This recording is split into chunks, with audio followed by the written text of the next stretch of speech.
রাজধানীর আগারগাঁওয়ে micro credit regulatory authority MRA ভবনের উদ্বোধনী অনুষ্ঠানে যোগ দিয়েছেন প্রধান উপদেষ্টা ডক্টর মোহাম্মদ ইউনূস। এই মুহূর্তে উদ্বোধনী বক্তব্য রাখছেন তিনি। সরাসরি চলে যাচ্ছি সেখানে। শক্ত করে তোমাকে বেঁধে নিই, জামানত দাও, জমা করো, তারপরে তোমার হাতে টাকা দেবো এবং তোমার উপর নজর রাখবো।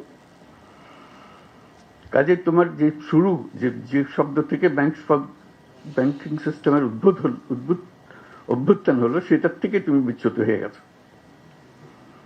আমাদেরটা হলো আসল ব্যাংক, যেটা মানুষের বিশ্বাসের উপর ভিত্তি করে আছে, কারণ এখানে কোনো জামানত নাই। এটা জামানতবিহীন ব্যাংক। স্বাস্থ্যকর অল টাইম ফ্যামিলি কেক, সব সময় অল টাইম হেলদি লাইফ। আমরা মানুষকে টাকা দিই বিশ্বাসের ভিত্তিতে, তার মাঝখানে আর কিছু নাই। তো বলে যে না, এটাকে হয় নাকি এরকম বিশ্বাসের ভিত্তিতে আমি অল্প অল্প টাকা দিতে পারবেন, বড় বড় টাকা দিতে পারবেন? আমি তো পারবো, কোনো অসুবিধা হচ্ছে না তোমাদের। যেটা একদম প্রথম দিকের কথা। এরপরে তো অনেক কিছু হয়ে গেল।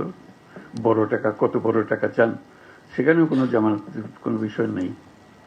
এত যে পরিসংখ্যান দেখছেন, এগুলো সব জামানতবিহীন ঋণ।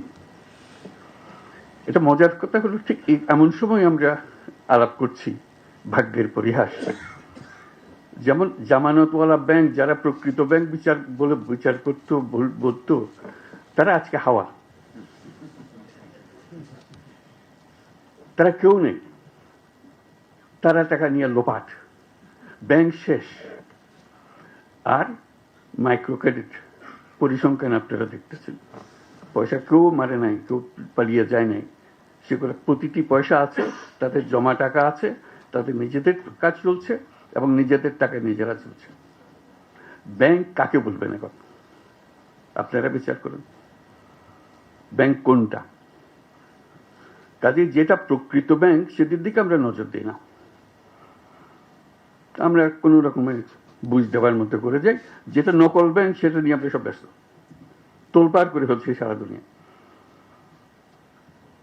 এই হলো পরিহাস।